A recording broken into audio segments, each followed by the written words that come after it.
Here's Mark and Suzanne revolutionizing radio. Well, good morning, everyone listening to the Mark and Suzanne show. We're glad you joined us here today. We've got a jam-packed 2 hours today versus just a single hour. We're glad you joined us here on the Cerberus Radio Network, where we truly are trying to revolutionize radio, because radio actually does need revolutionizing. It is a total bore without what we're trying to do over here on our show and here on the network. I'm Mark. She is Suzanne. We're glad you joined us. Good morning, everybody. Mark, thank you for getting here on time today. Jeff and I did. All right. I deserve it. And then we also have our good friend Junk Bond, the spy who loves liberty. Gregory Carpenter is on the road. We are little rebels here. We'll talk from the road. We'll break the laws. Mark drives without a seatbelt. It is chaos here, and we talk about, as you mentioned, the things that we make people uncomfortable. When we challenge their notions on what we are as one nation, do we really want to stand for one nation indivisible? Does all this nationalism looking to Washington, D.C. for solutions, is that really going to work? Or do we want to learn what we were planned to be? If consent means anything to you, we hear about consent in contract law, in our relations, our interpersonal relationships. When we have business transactions, the parties have to consent. Well, that also applies to government. You can listen to our shows. We talk about what happens when federalism breaks down. Listen to Mike Meharry's podcast on the 10th Amendment Center. They come in. Jeff Johnson, he talks about that on his show, The Paradigm Shift. If you go to our Facebook page, facebook.com, Cerberus Radio Network, we have links. And then there's an app you can hit. Greg Carpenter is uploading. We're uploading some amazing files. He'll be doing some more live shows on his own as well. And I will be discussing a new way to look at several Supreme Court cases. We already started with Marbury versus Madison. Kevin Gutzman joined us for that one. The show's called Case in Point.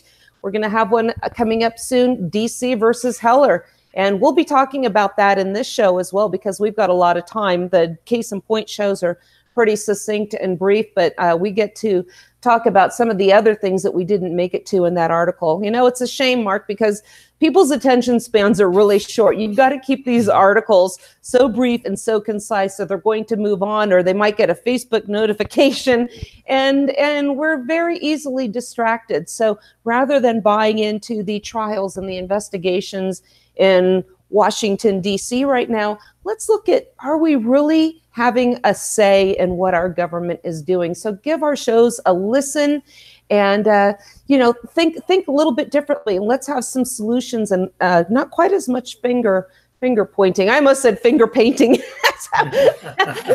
That's how I feel sometimes when I'm listening to these other shows. Well, and this is why we do what we do, folks. And by the way, also welcome to Greg Carpenter, Junk Bond. Greg and I have known each other for quite a while now, and we are thrilled to have him over here on the network, really beginning to expose some of the dark underbelly of how your liberties are stolen from you, how your privacy is violated every day, how you are tracked. I mean, folks, this is why we talk about revolutionizing radio here. We are not going to deal with the safe topics here. It's just not who we are personally. It'd be easy peasy to get on the radio every day and talk about Nancy Pelosi or, Chuck Schumer or, whatever latest tyrannical action the federal government is taking. That would be, and that's all the other hosts, the other shows really do. They kind of can mail it in. It ain't hard. But we are actually trying to do the more challenging work, which is to gore sacred cows and go to topics that really you do need to know.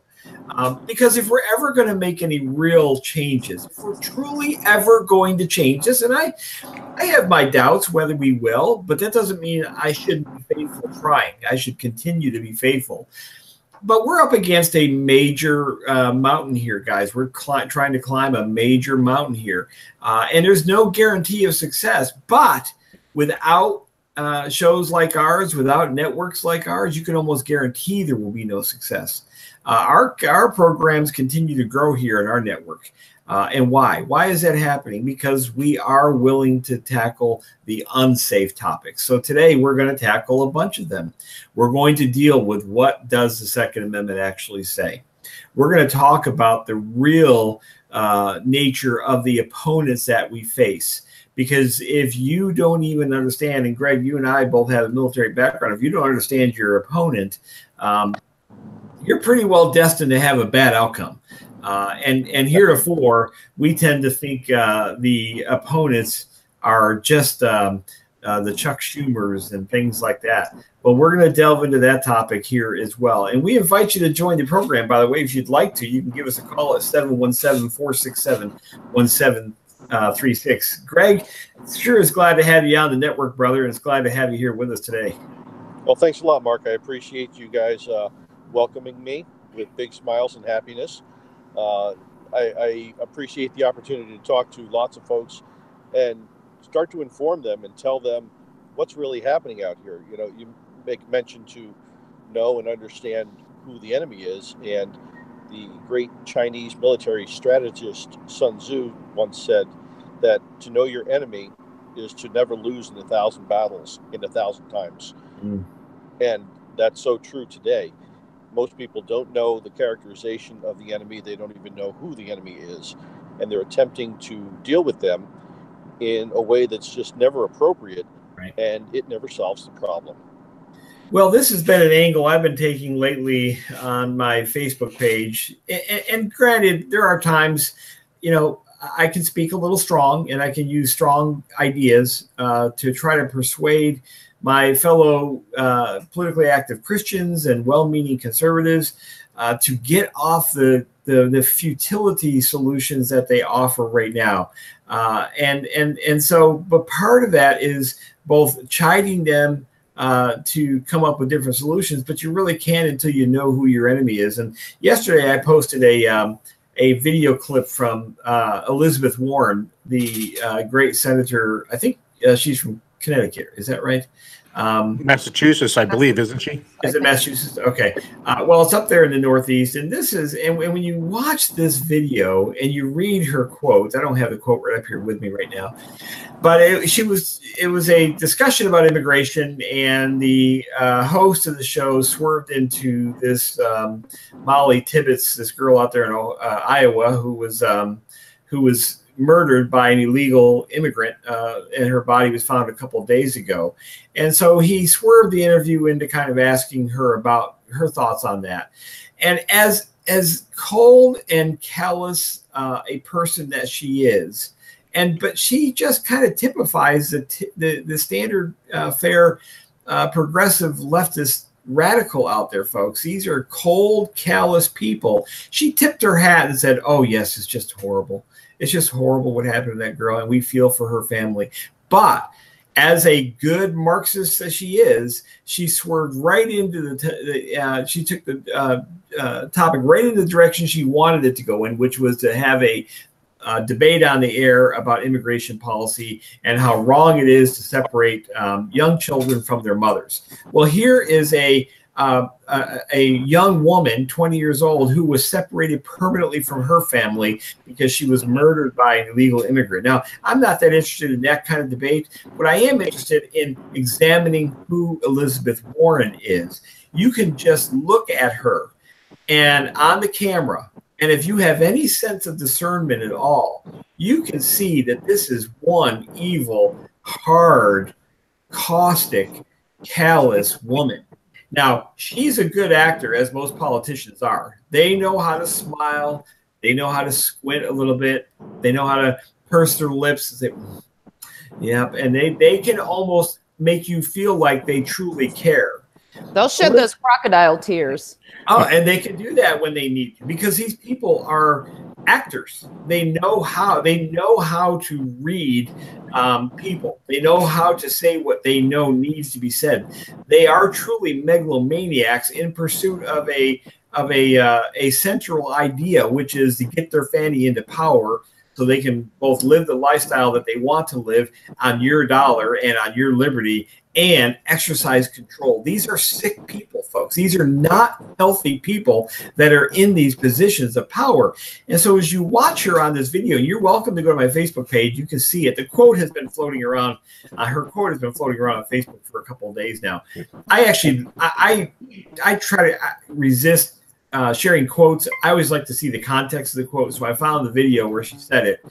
And the video really is all that much more illustrative of the problem, because you look at her, you realize now you understand why a woman like her could support and cheer a constitutional right to murder a baby in the womb. You can look in her eyes, you can see she doesn't have any problem with the idea.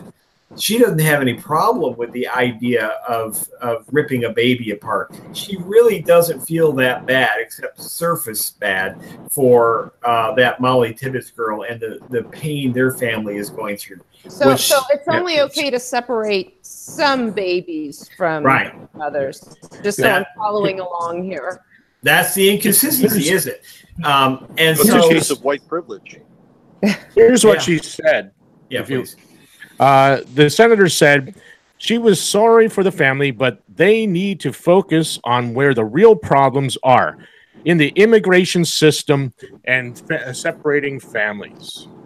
Yeah, and this is the discipline these people have, and in any military operation to be successful, there has to be unit discipline. You've got to be able to execute a plan with remarkable discipline.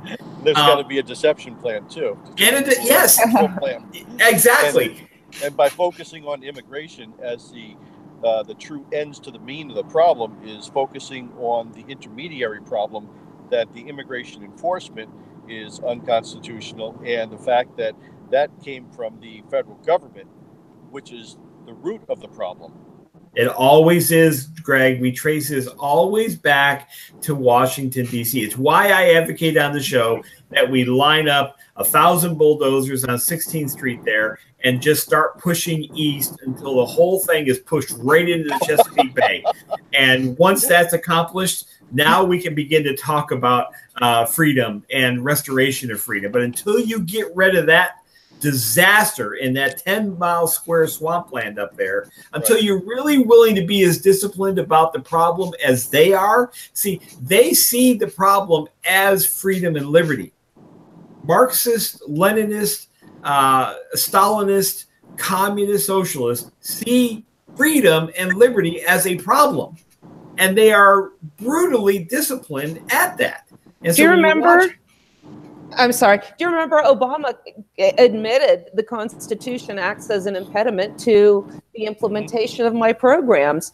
They came out and admitted it. They don't care. And this is, we'll get into this later on, one of the biggest problems with the Constitution. There's no enforcement clause. It's just assumed that they're going to take an oath to uphold it. What did John Adams say? It was only suitable for a moral and just society. Look at us now. Sorry, I kind of interrupted there, but no, it really is. It really is an impediment to what they want to do, and why they're still allowed to pursue these platforms is beyond me. Greg, don't show her this video because she is not going to be happy. She's herself sleeping in the back of your car. Yes.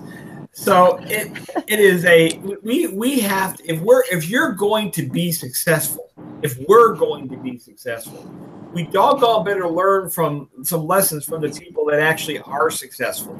You know, as I talked about on the show before, Suzanne and Greg and Jeff. By the way, welcome and thanks to Jeff Johnson, who is often the unsung hero of the show here. He's the executive producer and does a great job. He's got his own show, one you need to be listening to, as well as ours and Junk Bonds and every other show on the network. Jeff, thanks so much for what you do here, and thanks for the contribution when you jump in too. But if we're going to be as successful, we better learn from the people that are successful in this context that we have here. And if we've learned anything from the left, they are patient and they are focused. They are patient and they are focused on a certain goal. Now, for years, as I said in the radio for literally years now, the conservative movement, the conservative talk show mafia out there and Fox News and all these other outlets and websites and things, they've made a mockery of the Cloward and Piven book, Rules for Radicals. They say, oh, you know, this is the worst book in the world, and they mock the book. Yet those people who embrace the Rules for Radical strategy have been wildly successful. And what do? We mock them rather than learn from them. We mock them while Rome burns. Oh yeah, we pat ourselves in the back and say those leftist commies who are learning how to be community organizers and learning how to target an issue and stay brutally focused on that issue until you prevail. Oh yeah, they're so bad. While they own education, they own higher education, they own media, they own entertainment, they own large swaths of business, they own large swaths of medicine, they own large swaths of Congress, they own large swaths of public policy making. Oh yeah. Let's keep mocking them while we lose more. Folks, shouting the word Constitution is not a solution to anything. In fact, the Marxist, leftist, progressives like that that's what we do. They like that we think that's some kind of a strategy. So they don't have any problem with you insisting, oh, Kreslins, if they just obeyed the Constitution. They don't have any problem with you going on your talk shows and going on Fox News and writing your op-eds and saying, oh, you know, if they would just, they don't have any intention of obeying the Constitution. Not that it means anything anyways. Well, and it's been interpreted by leftist judges to pursue their own agenda, accomplish their agenda to mean what they want it to mean. So if we're arguing the Constitution, we are playing right into their hands. Totally.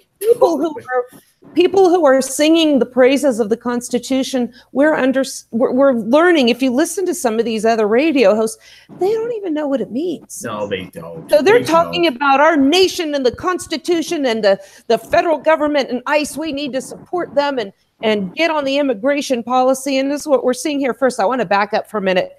You know, with regards to reclaiming the swamp, we know the EPA is huge on wetland preservation. If they want to know what's going on in the creek in my backyard, let's restore that, you know, 10 by 10 mile swamp we have there. I think that would be a lot better for the rest of this continental landmass if, you know, the snakes weren't wearing suit and ties and the vultures.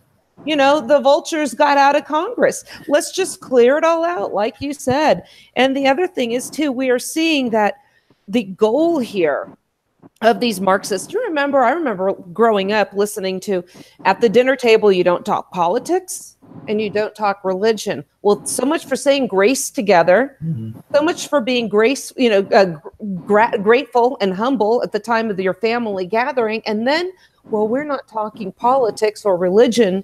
Guess who's working behind the scenes? And you just listed how they have taken control of every influential aspect of our lives. They own it all, especially the means by which we have been enabled to communicate here. We're not journalists.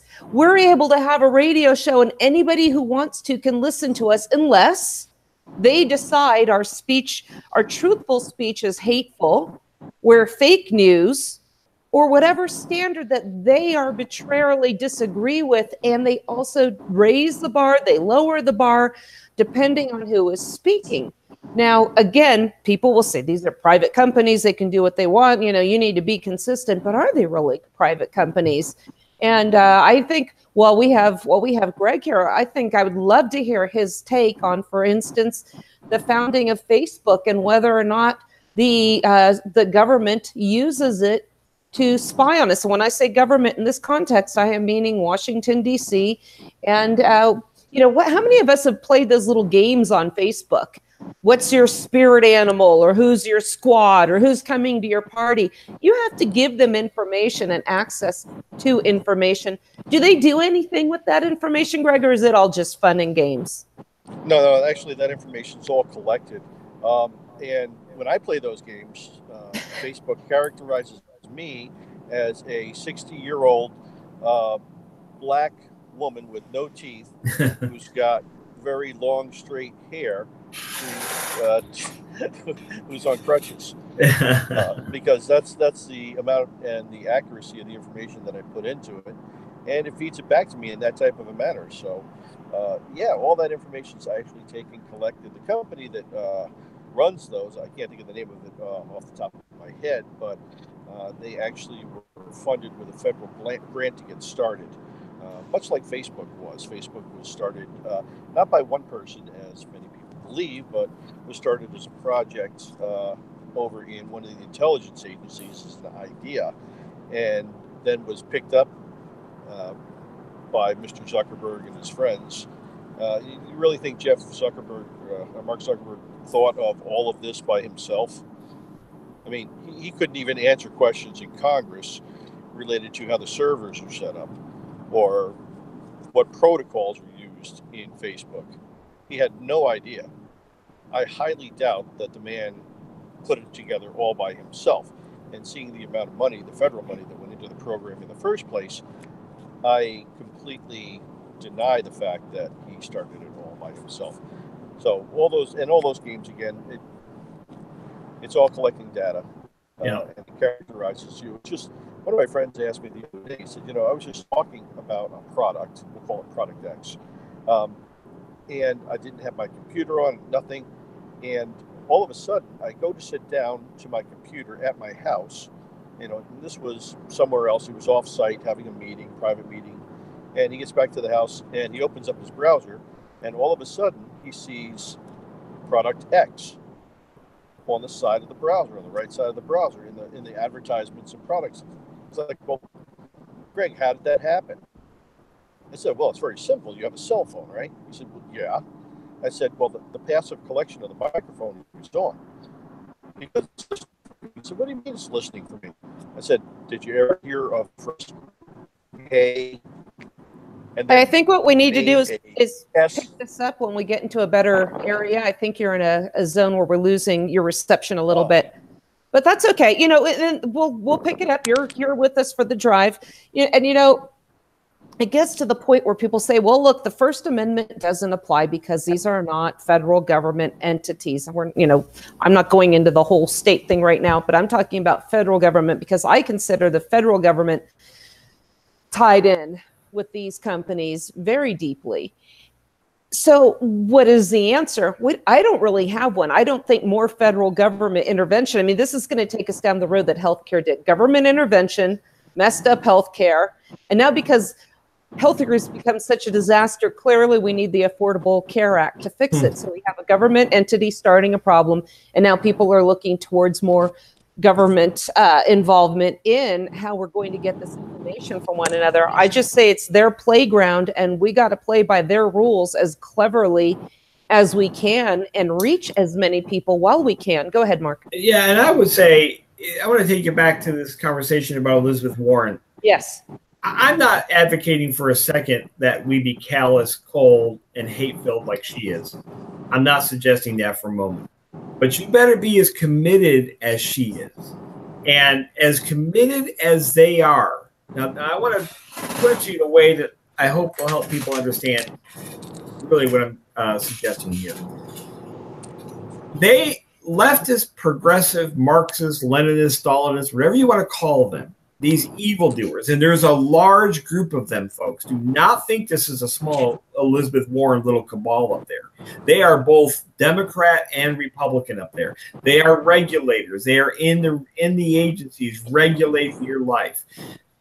Their commitment is to total control. Their enemy to them is freedom and liberty. They may use those words and they may say those words, but that is not their objective, to support freedom and liberty.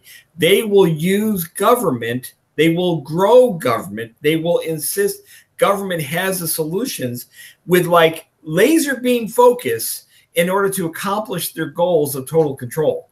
And when they get total control, as history has clearly told us, they will murder a lot of people. They will kill people to accomplish their utopian goals, their total control. we need to be just as focused on freedom and liberty and no government, because government is the tool. Do not lose sight of this. Government is the tool that Marxist, Leninist, Stalinists use to control you.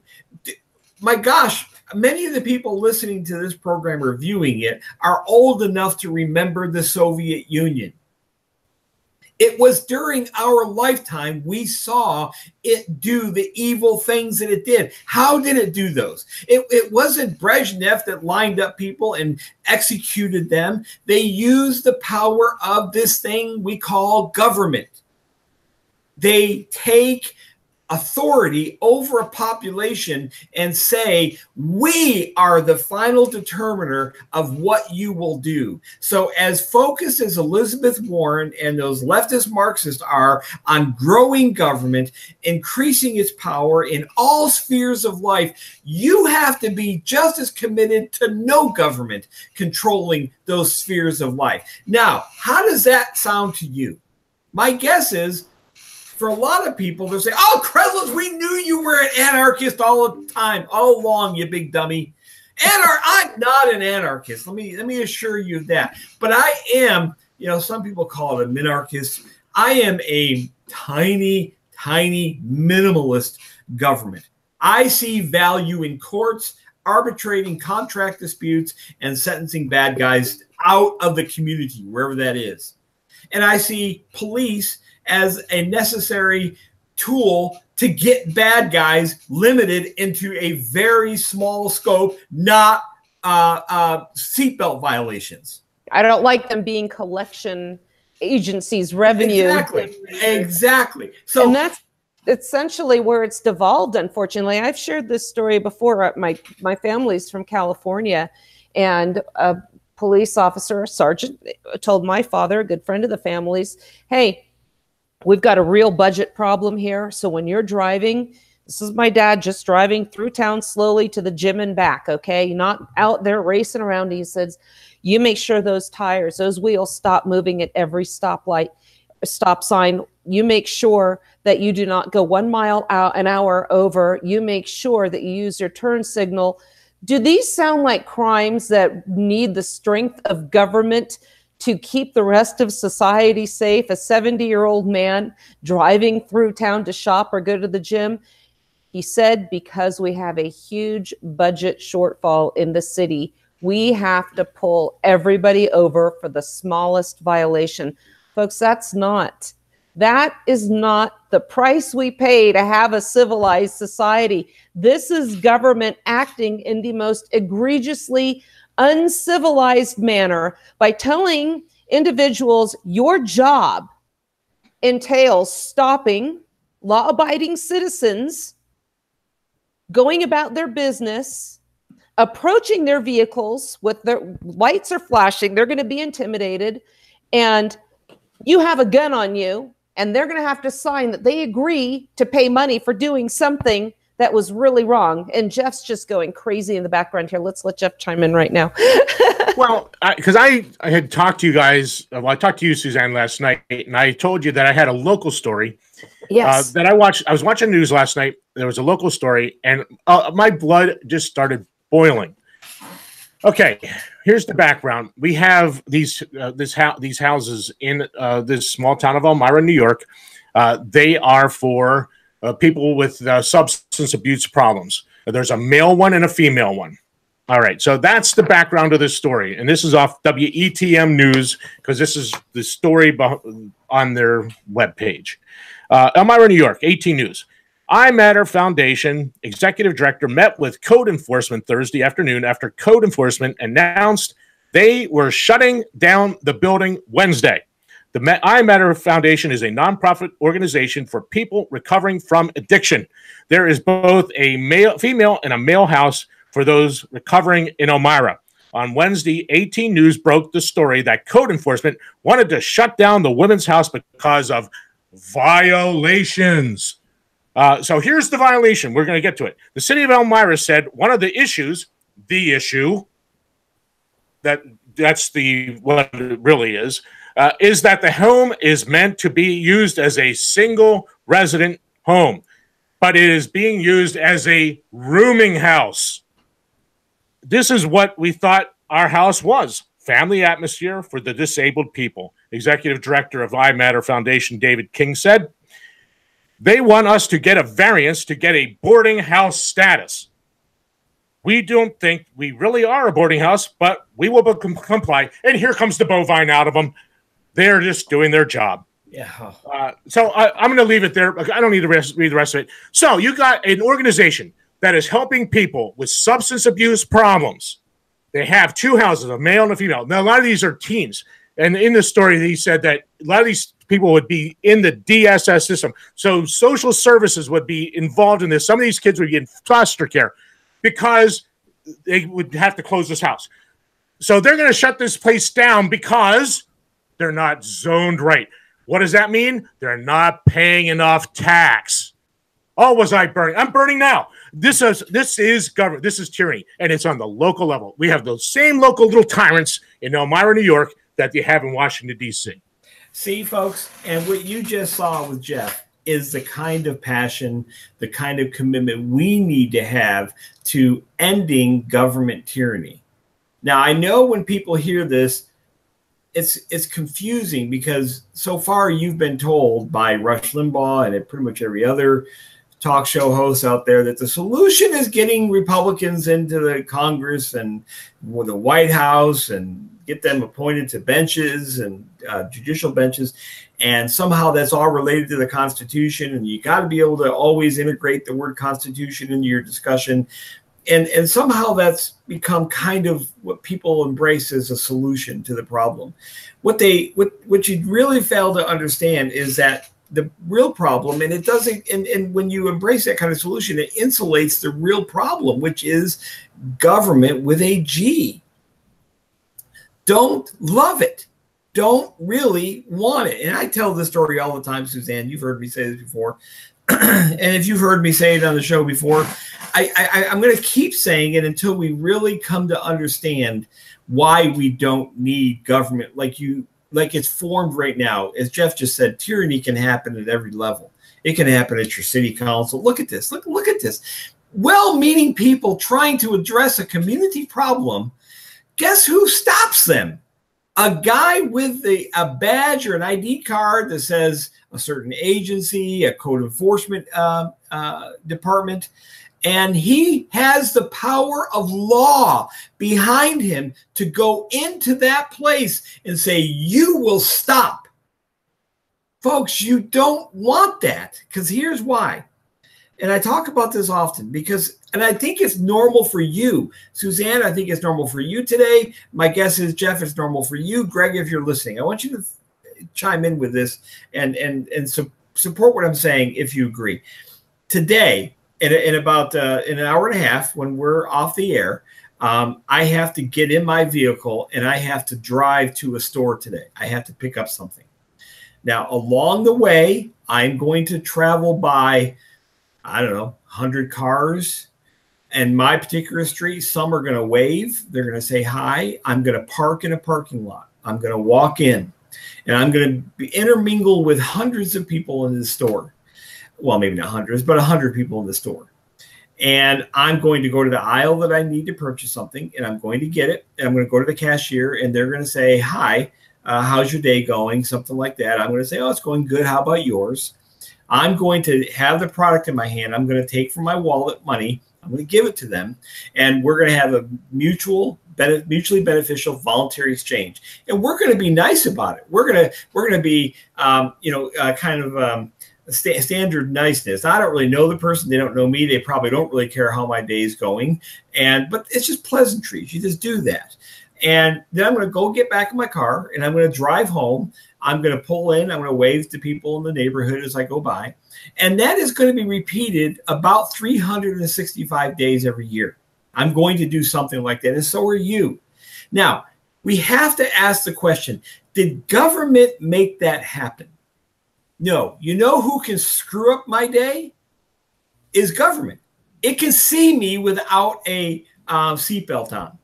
And it can turn some lights on in the back of the vehicle. Then I have two choices. I can make a run for it and see if I can outrun them, or I can comply. Guess what I'll do?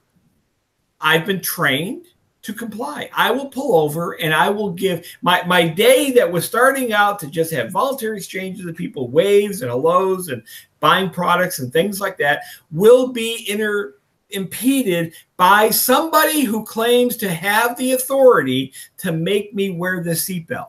Now, I'm boiling it down to the most minimalist, guys, because I want you to see that is real life. That is what your daily life really is about. It is the argument of why you don't need code enforcement to go into a building in Elmira, New York, and say, you will not care for those people because you're in violation of something we dreamt up.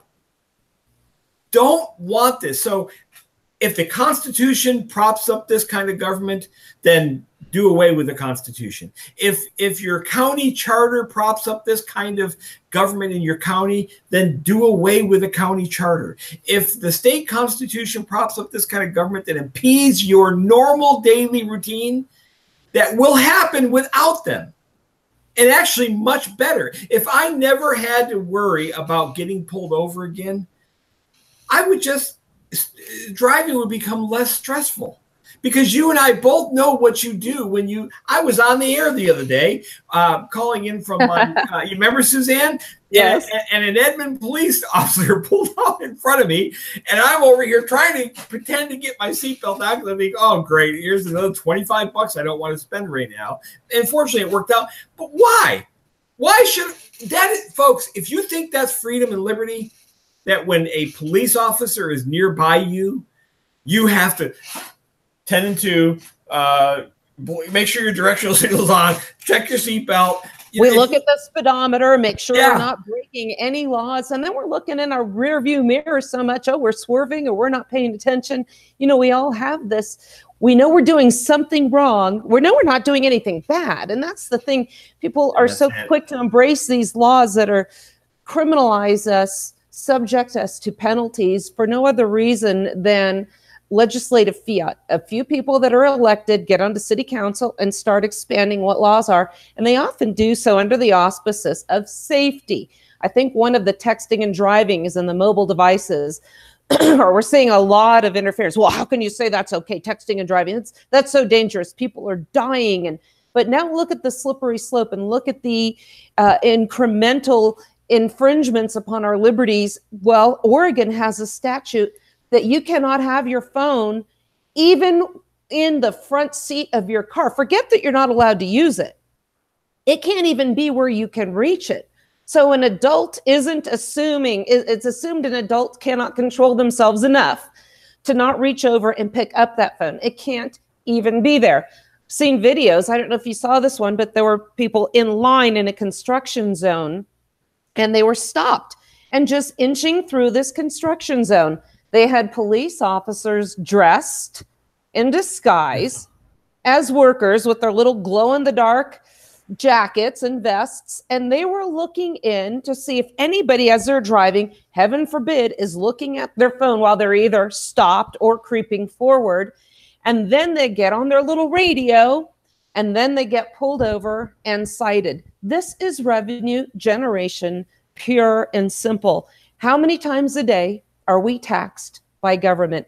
The clock is ticking right now. I got a notification my property taxes will be due. I'm incurring debt right now to the county to pay for a school and a bunch of other stuff that I have no desire to contribute to. But hey, it's for the greater good. In fact, I got into a debate with a woman from Summit County here when I said, you know, this is not a proper function of government. And here's her response.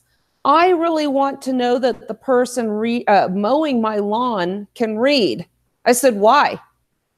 What an awful example. The person mowing your lawn, then you know what, teach them to read or have a private school, have something. But look at the resources that are consumed by these property taxes. I get stuck behind these school buses if we don't time our drive up the hill. So this school not only gives all these teachers and everybody else, all the administrators, eat up so much of our money, but these monstrosities hogging up the road here, we can't get around them.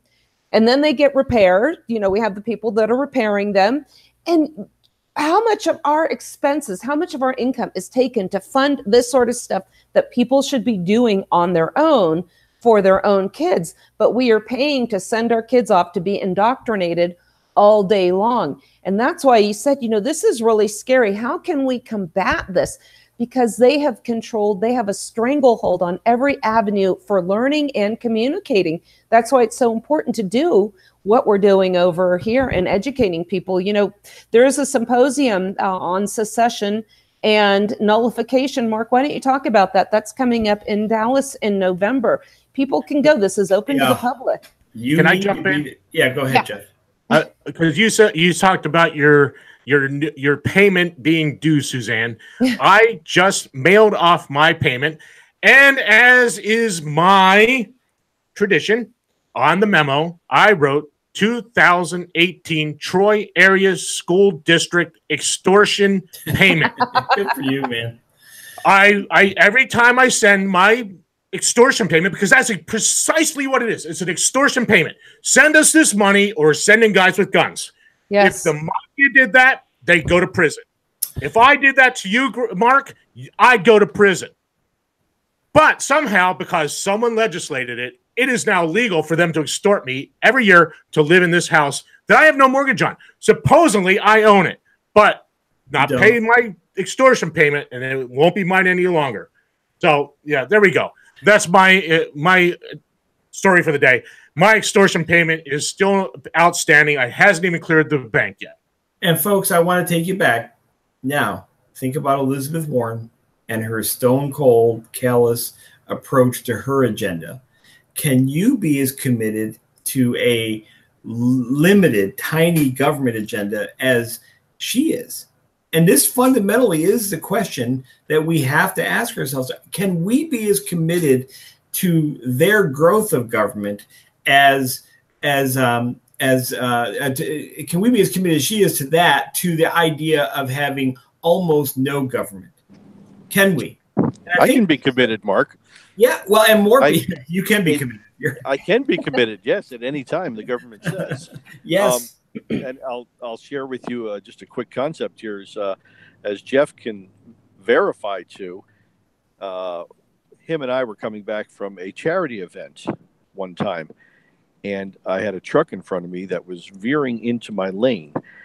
It started to cut me off, so I gave it the gas a little bit to get around it. Why? Because it was a fuel truck, and I tended to think that if a fuel truck fell over, it might mean bad things for the vehicles behind it. And us being the only vehicle behind it, well, it meant bad stuff for us. So I went a little bit around on the shoulder, got in front of him, and he straightened back out, and he went straight. And, of course, the next thing that happens, out of nowhere, comes a state trooper.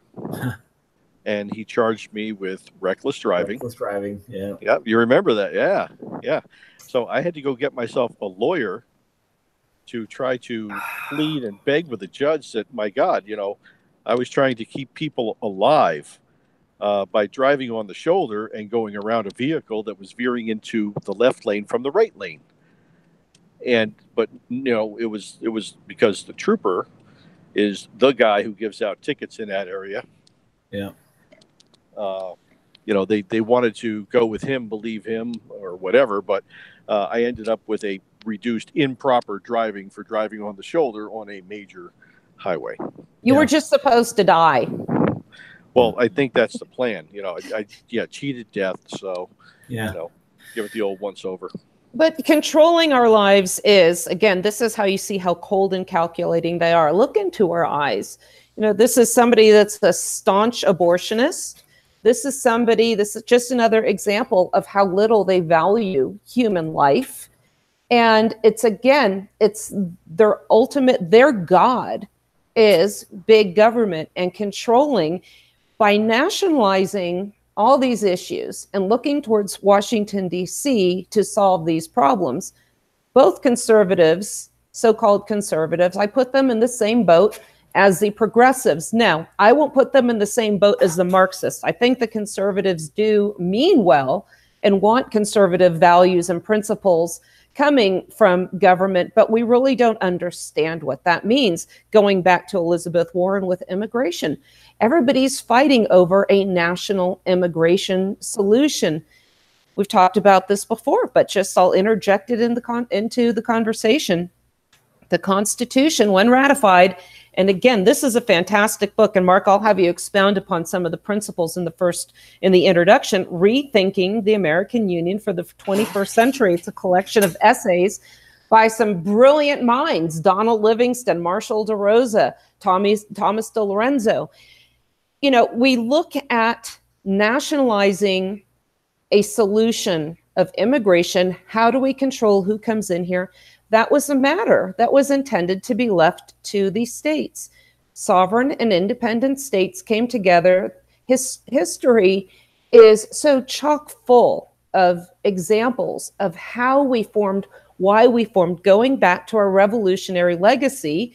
The goal was to break apart from this system of parliamentary sovereignty and have a government that represents its people. Where do those 20 words you mentioned in the Declaration of Independence, Mark? You have them memorized. Yeah, right.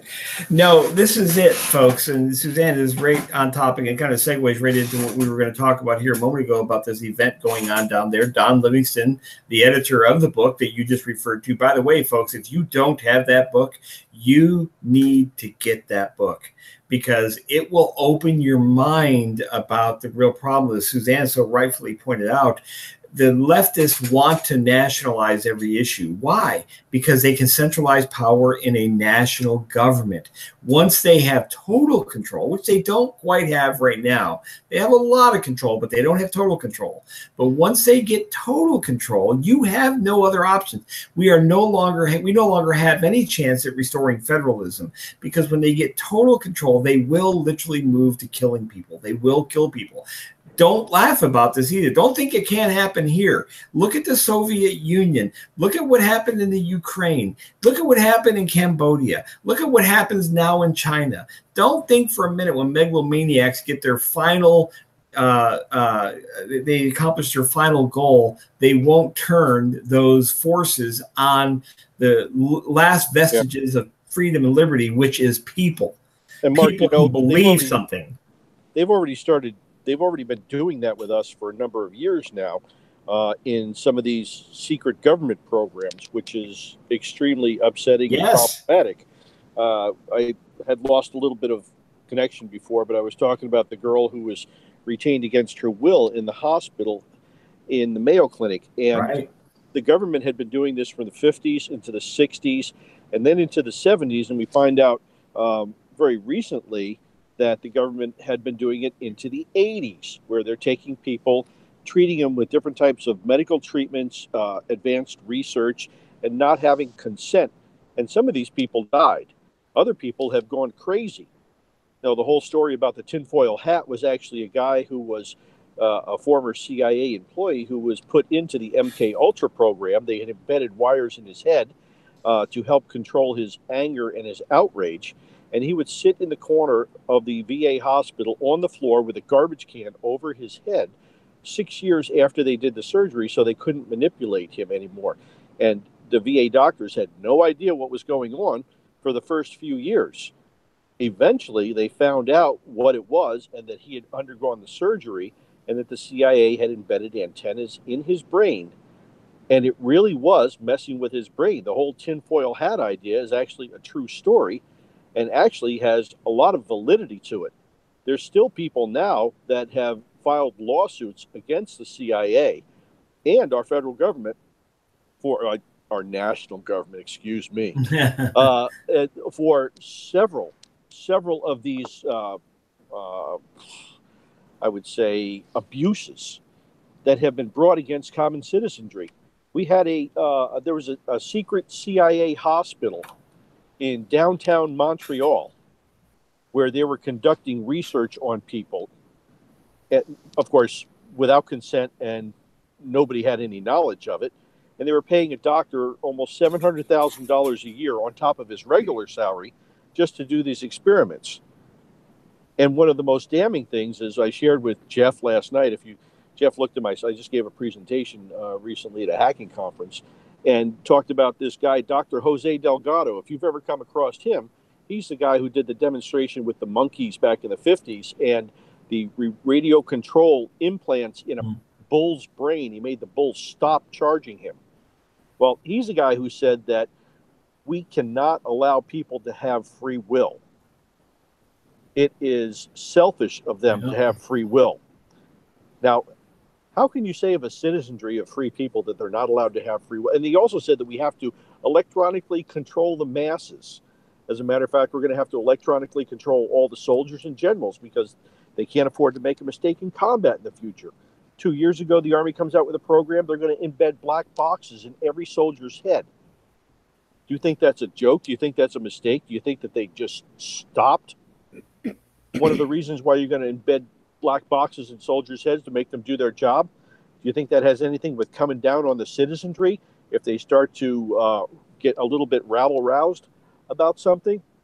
And soldiers don't want to, well, you don't want to take out your neighbor, but you know what? If they push the button in the black box, you're going to take out your neighbor. You're going to take out your friends. You'll take out your wife.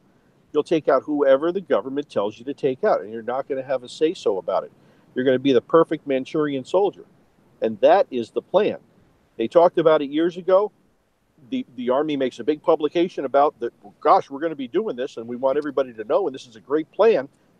Well, that's exactly what we said that we had stopped doing. We told everyone we weren't doing that anymore in the dark world. But we did it all the time. We perfected it. Now that the science is perfected, they're proposing to put it into every soldier's head. That's millions of people that are going to have their minds controlled by the federal government. And these are the people, well, the only ones, because we're not going to have weapons, right, at the rate we're going. These are the only people that are going to have weapons, and they're going to have tanks. And this could be the game changer of the day, having the Army with mind control built into them. You know, I think the whole tinfoil hat label, when we talk about things like this, isn't that an example of Saul Alinsky technique to try to disenfranchise us and to marginalize what we're trying to alert people to? And tinfoil hat, I get mocked all the time when I start talking about things that aren't even close to what we're talking about here. Here's another example. I mean, two things here. I remember I took a lot of psychology classes when I was an undergrad at UCLA. I just found them very interesting. And as you were talking, it was dawning on me that all those times I was watching these movies of the monkeys, the dogs, these animals with their electrodes in their brains, it never occurred to me that our government would even think, and I'm putting it out there, maybe I was just really naive. It never even occurred to me that they would put this in humans. And then lo and behold, I started hearing about electric shock therapy and other means of getting into and interfering with our free thought and our brain activities. Part of the IRB approval process is, well, you got to test it on animals before you put it in humans. And that's what they're doing. Folks, this is it. I mean, I know sometimes people listen to this and think, okay, you guys have gone all Alex Jones and you're conspiratorialists, and we're not. We're trying to get people to think rationally about this, and mainly because history illustrates that there are megalomaniacs out there, and when they get control of government, they do very, very bad things. Jeff just put up something. Remember the Japanese internment? My gosh, folks, we locked up tens of thousands of people because of the shape of their eyes. And the Supreme Court said it was legal. Well, let's take that one step further. We also had German internment during World War II, and they were put in prison until 1948. 3 years after the war ended, the Germans were held. And where were they held? They were held on Ellis Island. Irony of ironies. Irony of ironies, right? Folks, this is why we have to be as committed to getting rid of government. If you think taking over government is the clarion call for the 21st century, you're actually not part of the solution, because there are conservative megalomaniacs as well. Don't think for a minute. There are theocratic megalomaniacs who will do very bad things under the guise of enforcing Mosaic law. Folks, We are I'm an evangelical born again Christian. From a biblical perspective, we live in a fallen world where all men sin and all men are marred by sin. They think poorly, they think wickedly, they think evil. So there is always some subset of a 7 billion person planet. There's always some subset in that 7 billion person population who says, I want power to control people. And the easiest way to get those goals accomplished is the word government. It has been tried and tested for millennia. This is the tool that is used. So can you be as equally committed to ending government as we know it and rethink, as Don Livingston encourages us to do, the American Union for the 21st century? If you can't handle that discussion, then you are just prey for the likes of Elizabeth Warren. You are prey for them. We invite them into our vehicles, into our homes. Look at these Alexis, these other things that we can talk into to enhance our experience. I know Greg can expound upon that, but a few years ago, Progressive Car Insurance, interestingly enough, that name, it's no coincidence that owner is a highly progressive. But I remember they came out with this little gizmo you could plug into your car and they would reward you for driving properly. And my first thought was, no. And this is how they get in the door there. They make it something that's going to benefit you. It's going to enhance your experience. You'll get some refunds. And then you buy into it. Well, what's going to come next? Well, we're just going to make this mandatory on all cars. And interestingly enough, I was back in New York in May over Memorial Day weekend, and I rented a car. And it took statistics. There were times, this was this little electric hybrid car. Well, to get up some of these hills, you had to get on it and put your foot down. Well, it tallies the driving that you're doing, and you get into certain areas and it labels it as aggressive driving. Now all they have to do is calculate this and then follow up and say, well, this person's an aggressive driver. This is going to be what we cost them. Or when is it going to be where they're going to charge us and tax us maybe?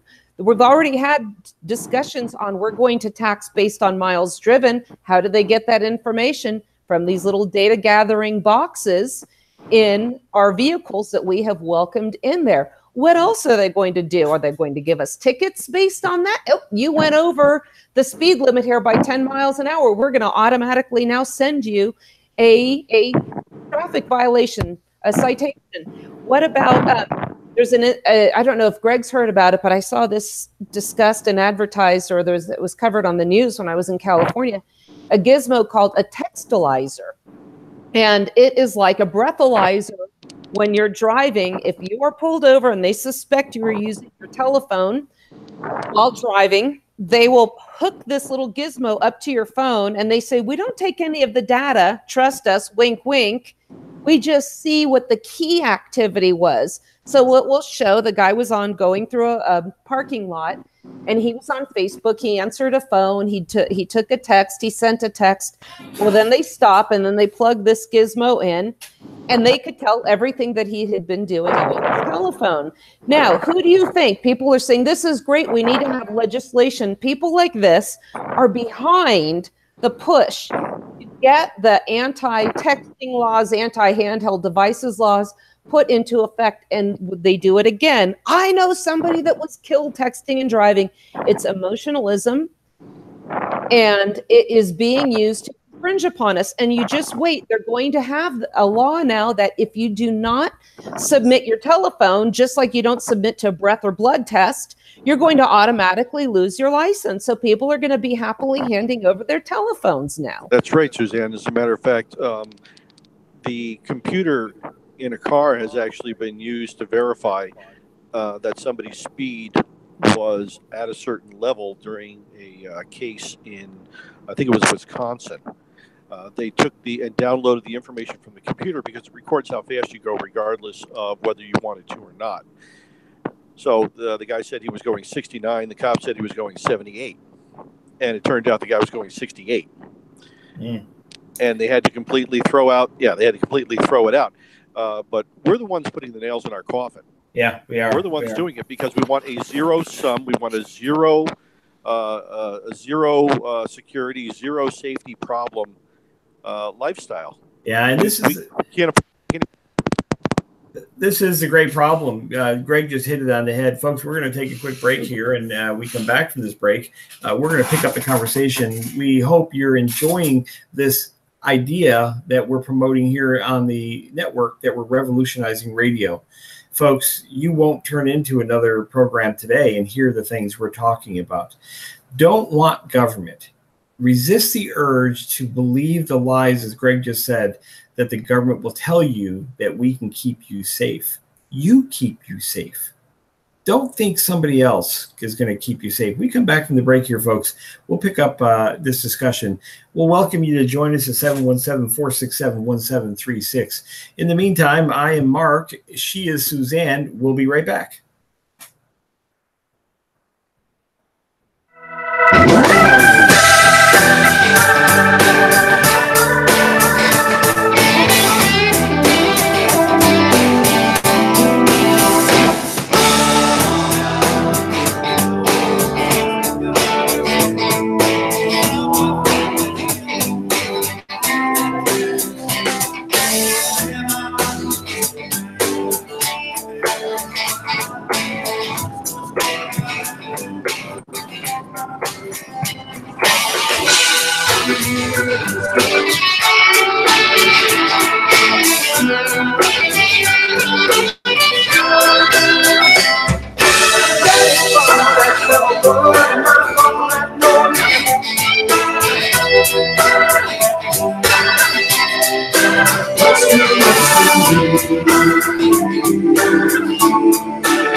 Hey, welcome back, everybody, to the Mark and Suzanne Show, Revolutionizing Radio. I am Suzanne. He's Mark. We have Jeff Johnson here chiming in and producing the show. We couldn't do this without you. Thank you, Jeff, for all you do. Junk Bond Carpenter. Greg Carpenter was on with us the first hour. He's charging his battery. He's on the road right now traveling. We've had a great deal of fun. I want to take just a couple minutes and share with you this. We have a song that was sent to us. We played that over the break. It's called These Colors Ain't Coming Down. Our friend Tristan Dunn, it's available.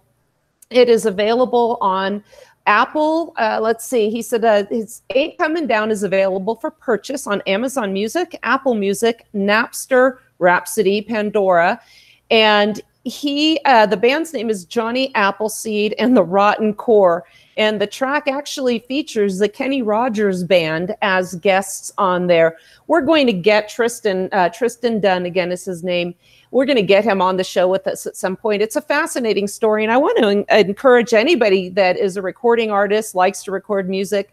If you want to send it to us, we can play it on the show. We'll help you sell it. This guy's really interesting because it ties into a lot of other issues that we discuss. He's autistic, high functioning, but he has autism. And he was the writer and the singer on this song.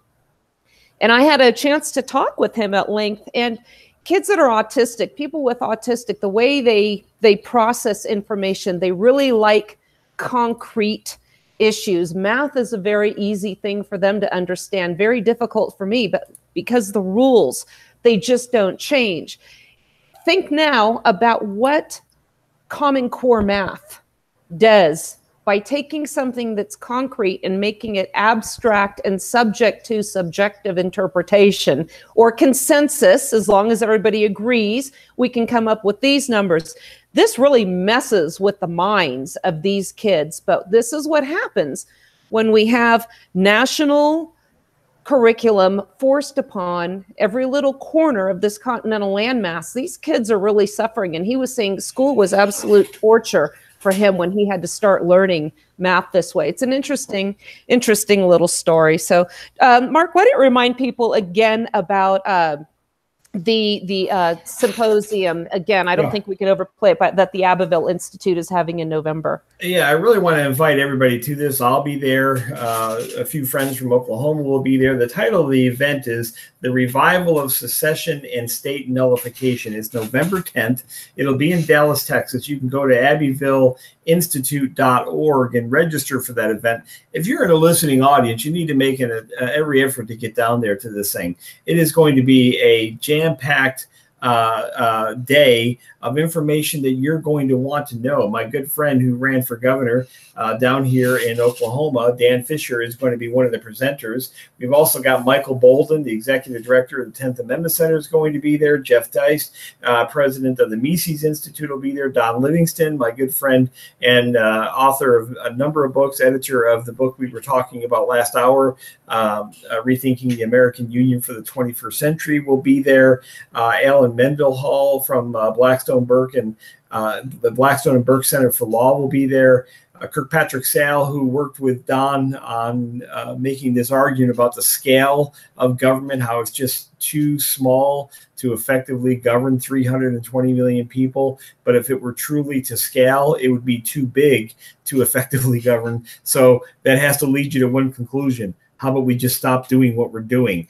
This event is going to be very informative to you. It's $95 for the day, and there will be a panel discussion at the end. I may be participating in that, so you will not want to miss this. If you have a chance to get to the Dallas area, there's cheap flights from most major cities around the country into Dallas, especially if you're flying Southwest. So I'd encourage you to join. You can go to abbevilleinstitute.org. I'd love to meet you down there. Suzanne's going to be there.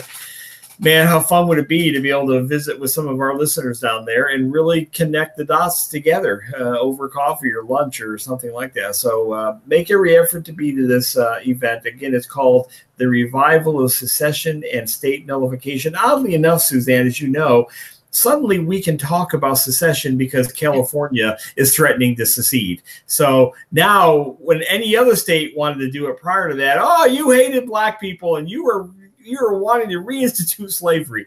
California wants to do it. Oh, that's a great discussion we need to have. We need to begin to talk about this. So this is what the conference will be talking about: the revival of secession and state nullification. And folks, if you want to pare back government, you better learn both of these concepts. Don't worry about what the Constitution says.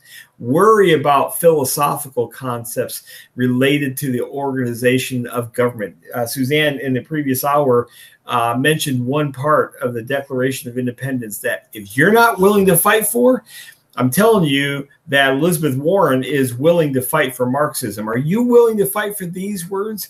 That to secure these rights, governments are instituted amongst men deriving their just power from the consent of the governed. Are you willing to fight for those words?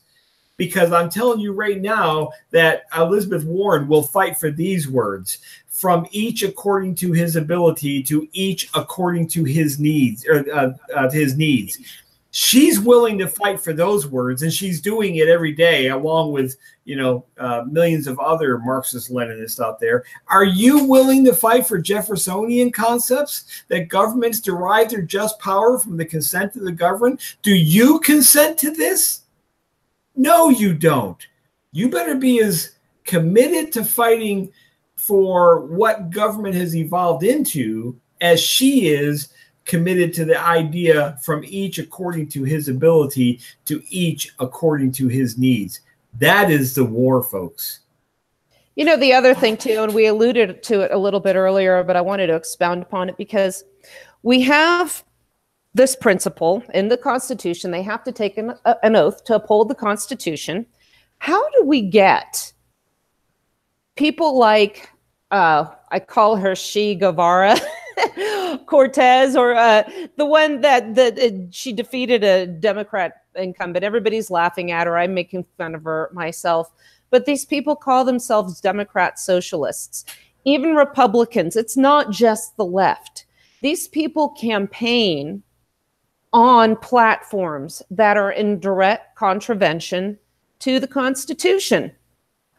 How does that happen? Is this a matter of free speech? Shouldn't our politicians, especially at the national level, be expected to want to work within the system that has been forced upon us? And again, we didn't consent to this. The states didn't even consent to this. What the states consented to, we don't have right now. We talked about that earlier in the show. So is there a way to get these people back? Or, because as you mentioned with the education system having a stranglehold on the formulation of the ideals in these people's minds, is it too far to ever go back? Or can we still look at the words that are still there in this Constitution? Let's look at Article 5. People, no, Constitutional Convention, they might change it into something that we don't want. Well, we already have something we don't want. But here's something we can do in conformance to this precious Constitution. The states can call a convention and disband this entire system of government. They can do it peacefully and they can do it lawfully. We don't have anybody trying to get away from what we have now. Everybody likes it. It's a warm blanket they embrace around them, even though it's actually strangling them. I just don't know how we can, other than just try and wax philosophical and educate people here and fight this at every front we see. People don't like to hear about it all the time. I joke about it. I end up sitting at social functions by myself.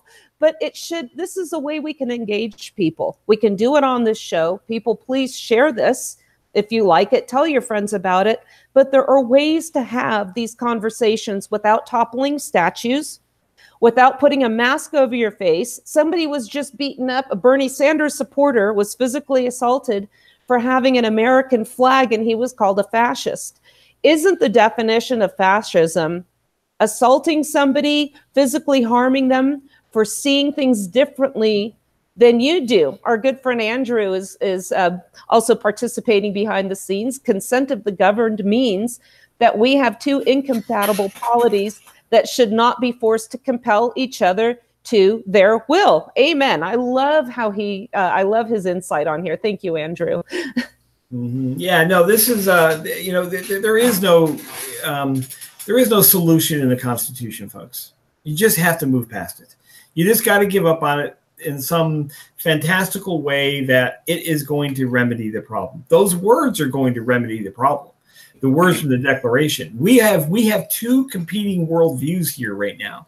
We have a socialist, Marxist, communist ideology that has used the Constitution to expand government power in your life. And they control you right now largely. I mean, how many people are willing to buck the IRS? Let's see some courage here. No, nobody is. You're terrified because you know what they can do to you. So they already have a fear cap, kind of a fear cap on everybody. They're very close, folks. So you better think differently about this solution. If you really think that there's some solution there, well, I'd love for you to call and explain it. And it can't be if they would just obey the Constitution. What if they are obeying the Constitution? What if it's working exactly as designed? No, folks, you got to think differently. Just like they did in 1774, Jesus told us in Matthew 25, as a Christian, I believe these words. He says, one way you love God is to use your mind. Love him with your mind. We're supposed to be thinking about this. It does us no good to just keep saying, well, the First Amendment says this, Second Amendment, Third. It doesn't matter. It matters. Only thing that matters is what those megalomaniacs say it says. That's all that matters. I'm not interested in any kind of a national debate about this. What I'm interested in is breaking this thing up, realigning how we understand our relationship with each other. I am not against federation.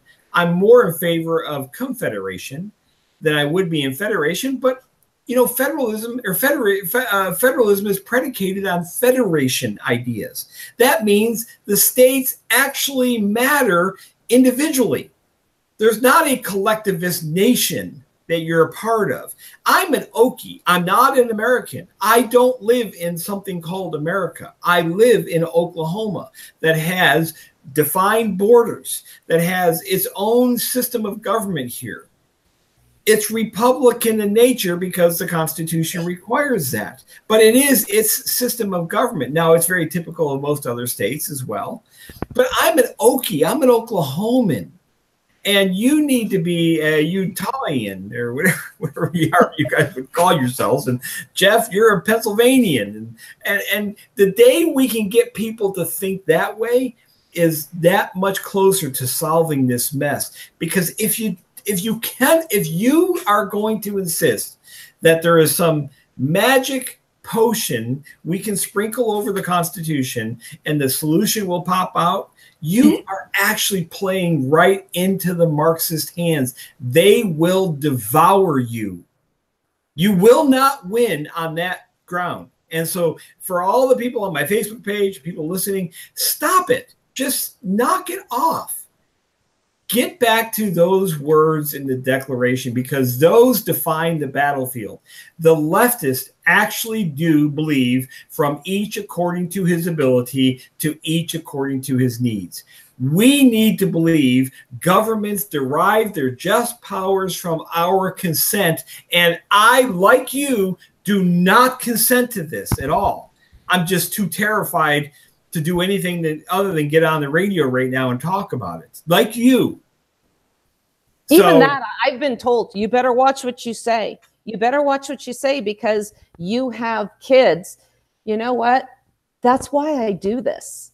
Not just for my kids, but for your kids, for your grandchildren, for our progeny. Even for the people I don't know. I would like them to have a world where they can speak freely, for instance, to their medical provider.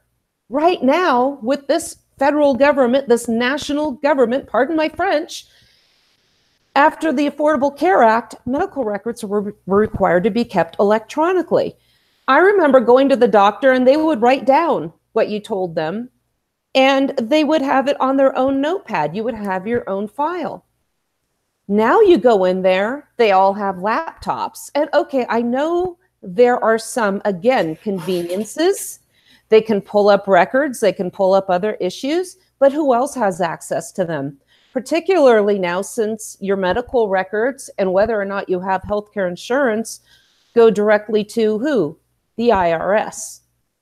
What did the IRS do during the Obama administration with regards to conservative 501c3s. Isn't it conceivable that they can take this information and use it against us in other ways as well? Greg was talking about what medical experiments they had been using.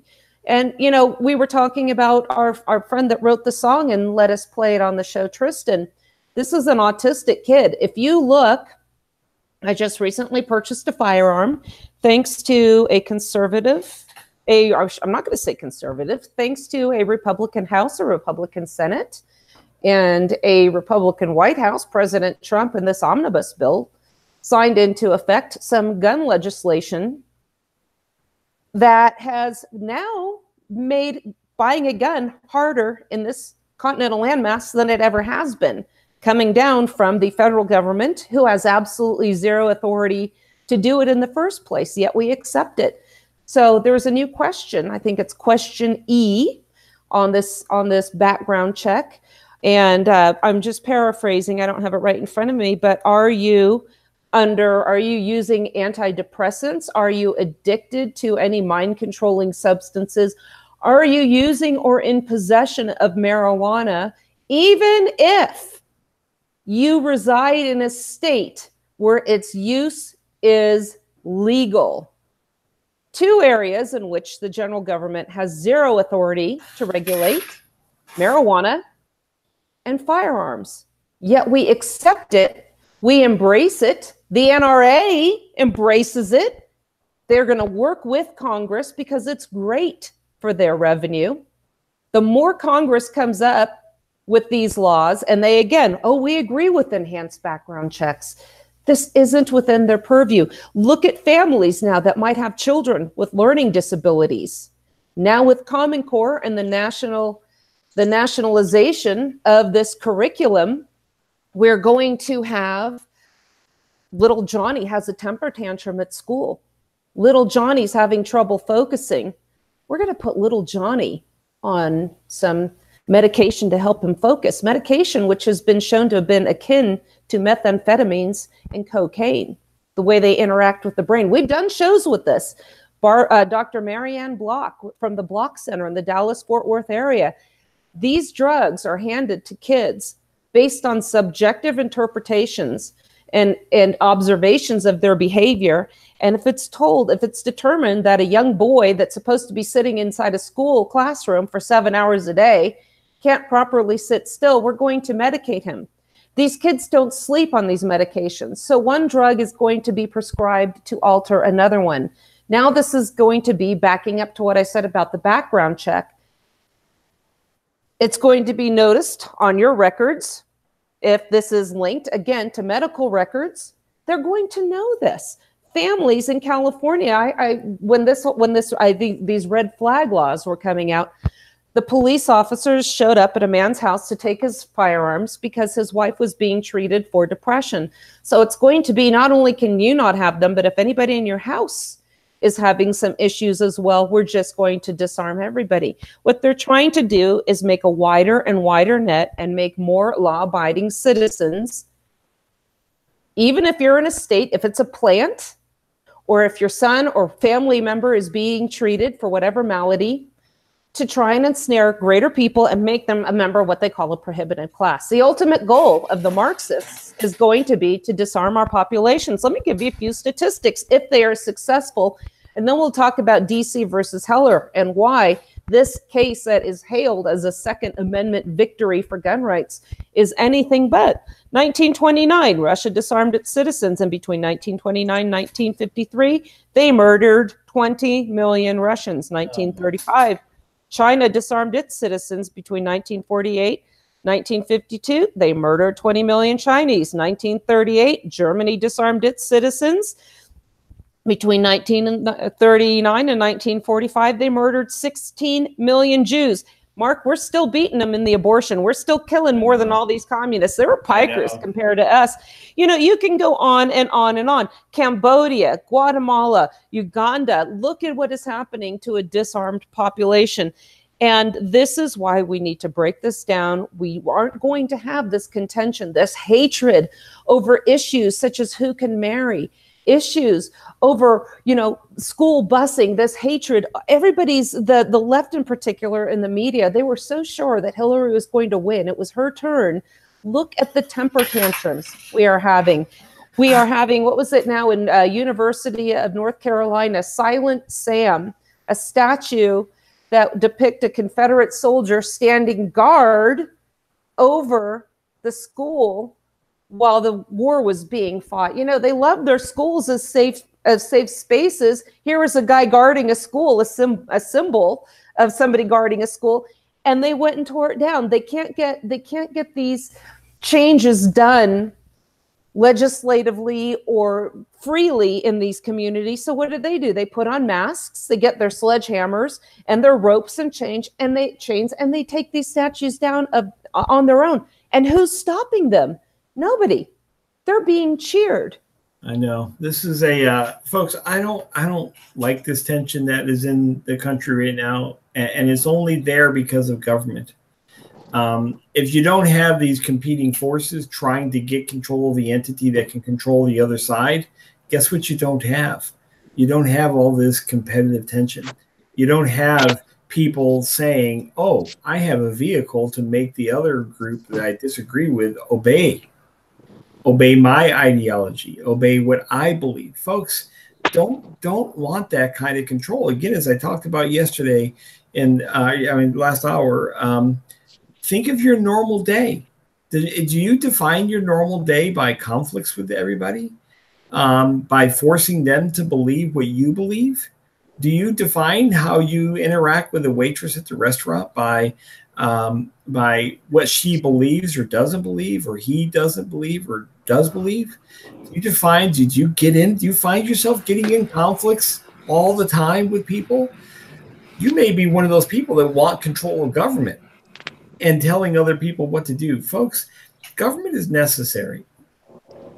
Jefferson, in that passage from the Declaration I quoted a few moments ago, said that to secure these rights, what are those rights he's talking about? The unalienable rights to life, liberty, and reality of property, but pursuit of happiness. That's it. That's all government does. That's all it is supposed to do. It's not supposed to create education agencies. It's horrible at it. It's not supposed to create housing and urban housing and development, or housing and urban development. It's not supposed to create those things. But we have allowed it to, and now look at the mess we have in our hands, folks. You got to get away from the addiction to government. Don't want it. Just live your lives normally. Let the cops arrest the rapists, murderers, and thieves, and that's it. No more speeding tickets, no more seatbelt violations, none of that stuff. No more revenue generation schemes. Let them arrest rapists, murderers, and thieves, and then let the courts send those guys away from the community, because if they're murdering, raping, and thieving, you don't want them in your community. Send them somewhere, and then at the same time have the courts arbitrate contract disputes, and that's it. That's all you really need. Now, I know people here are going to say, Kreslins, are you crazy? No, I'm not actually. Yes. A few minutes ago, we were discussing how the government likes to interfere with our medical records and our abilities to deal with our families. And we have a story here, an incident out of Utah. And I've been on the radio with a good friend of mine. His name's Ben McClintock. He has an organization called Defending Utah. And their mission is to defend actual limited government principles and liberty principles in the state of Utah. He's a former Californian. He's a refugee as well. And we know why we came here, what we came to escape. Ben right now and his family are going through a very difficult situation. I'll let him elaborate a little bit more, but essentially his daughter, 5-year-old little girl, has been diagnosed with leukemia. And this is a really good family, but what they have found themselves now, they have they are in the crosshairs of local government because they are not raising their child or going through her care the way they see fit. Ben McClintock, I want to welcome you here to the Mark and Suzanne Show, revolutionizing radio here on the Cerberus Radio Network. How are you guys holding up? Hey, thanks so much. We're hanging in there. Let's Hello, get Ben. the background. What happened to your little girl? So late June, she was flown in, life flighted into Primary Children's, which is a big hospital here in Salt Lake, and diagnosed with both a couple of blood infections as well as leukemia. And so she was in the hospital trying to get rid of the blood infection. And with that, they couldn't give chemo immediately. So it gave us some time, but eventually it came time where they had to give her chemo. And they explained to me at the time that there were different kinds of chemo, and that the kind they were going to give her was the mildest there is, and that she wouldn't even lose her hair, which they said it was only steroids. And so we're like, okay, we like to, we believe there's a place for natural medicine and a place for traditional medicine. Sure. We're not, Amish or something, I don't know what, but, and so we said, okay, that's mild, or because we like natural. And so we're kind of weary of traditional chemotherapy, but that seemed like it was reasonable. Especially in light of a leukemia diagnosis. That's pretty darn scary. Right. Exactly. We want to make sure that she's taken care of the best way possible, and we've heard a lot of horror stories about hardcore chemo. And so we were a little bit concerned about it. We weren't going to say no, but we wanted to make sure we had informed consent. And so we allowed them to do it based on what they had told us, being mild, and it wasn't going to cause too much damage to her. And so we get sent home after that from the hospital after a couple of weeks, taking care of the blood infection. And then all of a sudden she starts losing her hair. And we had our regular appointment, and we said, what's going on here? You told us, we had the other doctor tell us this kind of thing wasn't happening. It was very mild. And that doctor said, you must have had a miscommunication, because no doctor here would ever say that, because that's just not how it works. Wow. And so we had other things going on, like so-called miscommunications and neglect and by different nurses and doctors there. I mean, everybody was nice. I don't think it was intentional. It was just the way it was. And so also having a background in looking in natural medicine, we went to another actually licensed doctor, a PhD, to get second opinion on treatment. And during that process, we missed one appointment with the hospital, and instead of calling us, the hospital immediately calls CPS. My word. And so CPS comes unannounced to our home. I wasn't home at the time. My wife was there, wanting to check things out. We're like, we just missed an appointment. We didn't, we lost. It's been a kind of a whirlwind. We lost the phone number and we didn't call. Sorry, we were gonna, follow up with you guys later. And so it turns out in 2015 in the state of Utah, a bill was passed under the guise of increasing parental freedom that actually decreased parental freedom. It said that you had the right as a parent to seek a second opinion, but the second opinion had to be in the field of the original diagnosis. So in our case, an oncologist had to be the one that you sought after, and the treatment had to be the traditional treatment for that disease. My word. Kind of defeats the purpose. Oh my word. Completely. This is the problem with more laws. Should we get a law? No, just stop it. So here we have a law that comes under the auspices of granting more freedom. And we're so eager to grab our little tidbits of liberty. Whenever they want to throw us these crumbs, we don't think of the ramifications. This goes back to what I talk about with national reciprocity. This is life or death with their daughter. They're going to have the temerity, the unmitigated gall to tell you as a parent, it's okay if you get a second opinion, but no, then they're saying it's not okay. So how was this second opinion not in conformance with their requirements? Because it was a PhD and not an oncologist? I mean, I think that would be the point of going to somebody outside, that because, what's that saying? If all you have is a hammer, everything's a nail. So going to another oncologist, you're going to hear more chemo. You're not going to hear more nutrition. You're not going to hear more other changes in their lives. So what exactly was it they took exception to? Yeah. And how in the world is a phone call first before showing up at somebody's doorstep under these conditions? Right. It's just crazy that they didn't even make a phone call. Yeah. But so, and under the law, even if we found an oncologist, if that oncologist gives a recommendation other than chemo, CPS gets involved. That's what the law says. And so, but like you said, it's not likely to happen because, you know, you've got a hammer, everything's a nail. Mm-hmm. And so the medical doctor, the other medical doctor that we went to did recommend, you know, like you said, nutrition. She found that what was the root cause of the problem was, I think it was her spleen or pancreas. I'm getting confused right now, but it was one of those two, and recommended things to take care of that, which would help her bone marrow to fix the, you know, kind of actually going after the cause instead of the symptoms.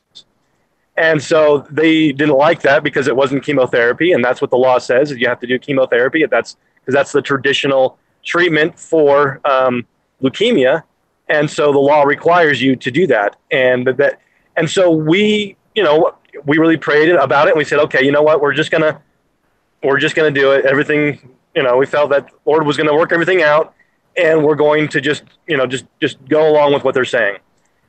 And we thought that would solve the problem, right? We're doing everything they say. We're going to all of our appointments. We're not missing anything. If we're late, we're giving them a call, letting them know, you know, just being very communicative, over the top communicative. But CPS is still, now that they've been invited in by the hospital the first time, they're demanding to be completely involved every step of the way, wanting to do a search of our house, wanting to do a one-on-one conversation with our 5-year-old daughter, and we're not allowed to be present if this happens. And this is what they're wanting to do right now. Oh boy, Ben, this is really, really disturbing. I got to tell you, you hear this story because I'm a person that believes parental rights are sacrosanct, with the few exceptions of murder, you know, and rape. Yeah, if you're actually abusing your child, you know, exactly, that's one thing. Exactly. But those, obviously, these don't fall under that category. But as Suzanne said, and as you are now experiencing, there are unintended consequences to what people perceive to be good ideas. And the reality is government is very skilled at offering what they will argue rhetorically are ideas that are really there to protect the children. And now you're caught up in this huge mess where your entire life has been invaded, right? I mean, really, it's an invasion. I'm sure you don't feel safe at this point because you know a wrong statement, a wrong idea, you could lose your child, right? Or a misinterpreted idea. What if they saw something or heard something wrong? Right. Well, especially look what you do. I mean, you're on the radio. We're talking about principles of liberty, principles of limited government.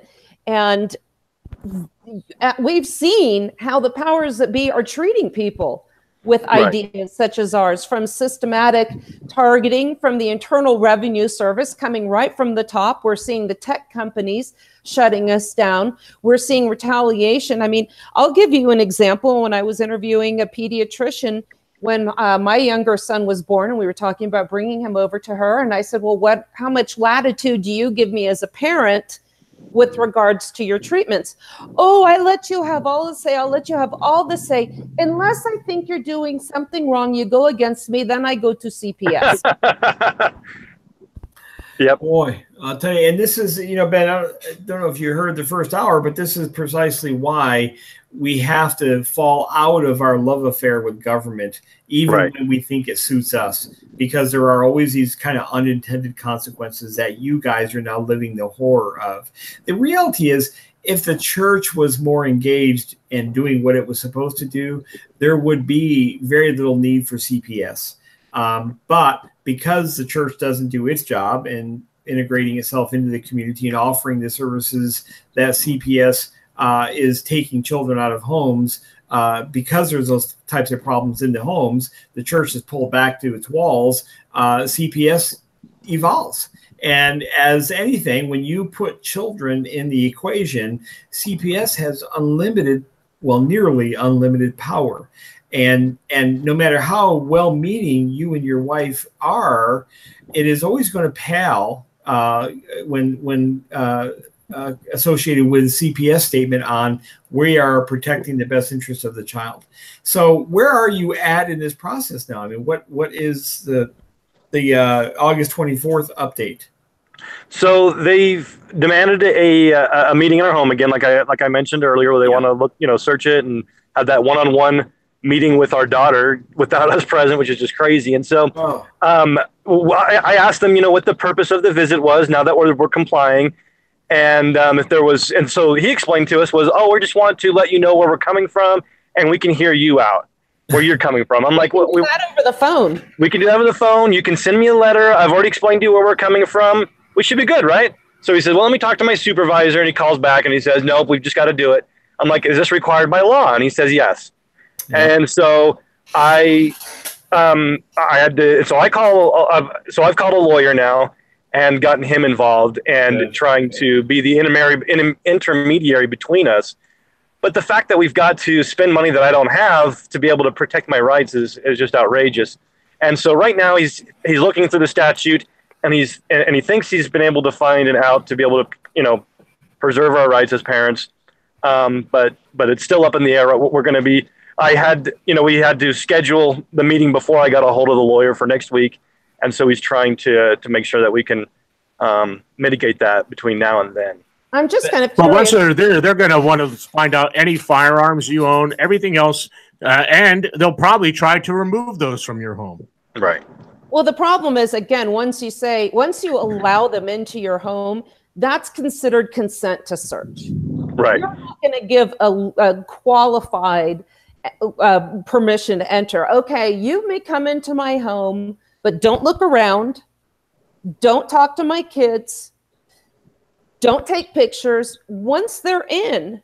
Has your lawyer mentioned anything about a warrant requirement, or are they saying it's not necessary because this is a regulatory issue? Where are they coming from? Right. So if they actually are required to do this, if they're if they're allowed by law to actually do this, it's actually without a warrant. CPS does not have, kind of like the IRS, does not have the same bar as the police do. They do not need probable cause. They do not need a warrant. They do not need testimony. So they can do any of those things that they can do things that even a police officer can't with immunity. Again, they hide behind the kids, don't they? Yeah. I'll tell you, I think you're right on to something there. And I hope every listener gets this, what Ben just said. They can do things with immunity. We believe we have a presumption of innocence until proven guilty. But in some agencies, it's exactly the opposite. The presumption is guilty until you prove you're innocent. And sadly, this is, Ben, I'm so glad you called in, and thanks for sharing this horrible story with our listeners. But it is kind of an example of what happens when you don't check government. Now, it doesn't matter to me how well-meaning the CPS people are. They probably are at some level. They really care, and they're doing their jobs. But the bottom line is, I am here forced to tell Ben and give him the advice that I would give him, which is you kind of have to comply. And even though you don't, even though you shouldn't, even though in the theoretical, this is crazy. But yet the reality is, here you love your child and you want to make sure she has the best outcome possible, and that means being with mom and dad. You've done a very smart thing getting an attorney, and I would like to say Jeffersonian concepts apply here, that you're not consenting to this. But the reality is, I tangled with the IRS myself, and you know what that feels like. You're seeing it now, Ben. They walk in with a briefcase, and it doesn't matter whether you consent anymore. That whole concept is gone, and you are just going to comply, right? Well, that's what what the lawyer said, and what I've seen just in experience watching other cases is that the more that you push back against them, the worse it gets. Yes, that's right. That's right, because they have the power of the law, and so they get vindictive. They get vindictive if you stand up for your rights. This is, you know, folks, this is why we do the show we're doing here on the Cerberus Radio Network. We're trying to expose, and this is a perfect case, a real case of why you don't want big government, why you really do want to restrict it to very few things. Because as well-meaning as those CPS workers are, the CPS director, it doesn't matter. Right now, you have a family that is totally without ability to stop an invasion of their privacy. They can't do anything. They're going to comply if they want to keep their child, because as Jeff just said, they will just ratchet up the pressure. And you know how horrible you're going to feel if they take your daughter out of that home. And so I would do the same thing, Jeff. I'm not, Ben, I'm not, because I did when the IRS came hunting. I totally complied because my attorney told me to. It's like, if you want this to go away, just do what they say. And I think, is that the kind of government we really want? Mafia to me. That's what you do to the mafia. Yeah, right. And we don't want to I want to give a quick example of how quickly this can go downhill, because I had an incident with my son when we were in California. Think back how many times now during interviews with doctors I had out there, do you have any guns in the house? All of this gets linked now. This goes to the IRS, it goes to the general government.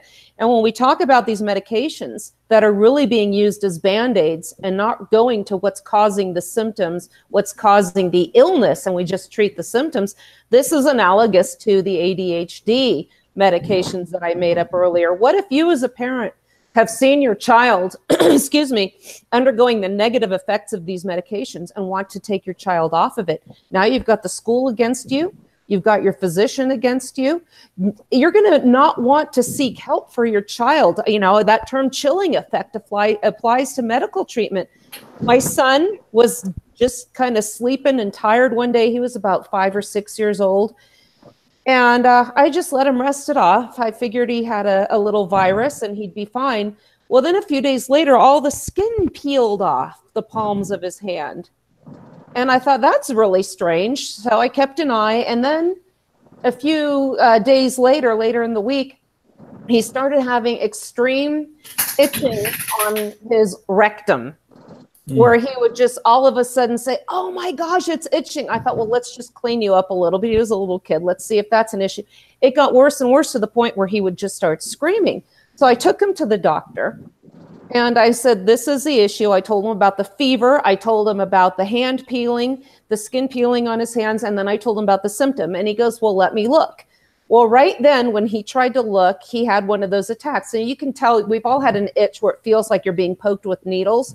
He started screaming. And the doctor looks at me and goes, this is what they do when they're molested. Now, some parents aren't as assertive as I am, and they might buckle at the knees and freak out. I got in his face. I said, don't you dare. Don't you dare go there with me. He goes, well, this is really, you know, symptomatic of strep also. I said, then that's what we focus on. What is more likely? I've given you symptoms.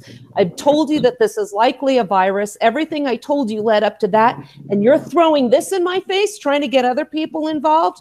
Don't you even dare. And he backed down. But I feel for the people that aren't like me, that aren't like Ben and his family, that aren't like you, Mark, that will advocate for themselves and know what is right and what is wrong. I could have ended up not being assertive enough and made him question. I was able to say, I never left my kid with another babysitter. There's been one woman the entire time, but it's really scary. How do you prove, no, my son's never been molested? And he's screaming right now when you're trying to look at him. It's very, very frightening how quickly things can go south. And here's the other thing that's so frustrating. If you go, I was actually in children's primary recovering for me that day, Mark, you and Jeff. My son had a minor procedure. Well, while he was in there, I went to go find Ben and his lovely wife. They have a McDonald's, Ronald McDonald centers on every floor, I think. And this is where parents, if you're not familiar with it, with seriously ill children can go and cook some food, get some rest, take some nap, just come up for air. And Ben and his wife were there. They've been there. They were always at the hospital. How could anybody, Ben, from that hospital conceivably make a call to CPS given your almost 24-hour presence there during this time? Yeah, it was from the very beginning. It was because we don't vaccinate. It was a antagonistic attitude from them to us. Oh, yeah. And so I think that's where it started. Oh, boy. They want those cattle in the chutes. When do. that little baby's born, you get that Social Security number. Like I said, if they tried to come there and put a tag in the ear, they'd never get away with it. Yeah. So they do it in a regulatory basis. I remember when my sons were both born in California, they had to get their heel poked, sliced with a little scalpel, and then they took blood. And I sat there and let people take blood from my child for what? Oh, we need to see if they're allergic to milk. Well, if he's allergic to milk, he'll get hives and we'll figure it out. But I sat there, we are conditioned to kowtowing to the authority, and the doctors are the authority figures. And if we don't want to displease them. When I was 3 years old, I had my adenoids out, and back then they'd keep you in the hospital for a few days. I was terrified, and I asked my mom, why didn't you stay in there with me? We were told we couldn't. When my younger son was born, he was 4 pounds. He was premature. And the doctor comes barging into my room. Everybody else knocked politely and then came in. I'm the doctor. Your baby's small. I want him on formula. Whoa. Even though I'd had emergency surgery to deliver this baby, I said, well, back up the truck, Nellie. I'm his mom, and I will breastfeed him. And this is kind of along the lines with the vaccinations.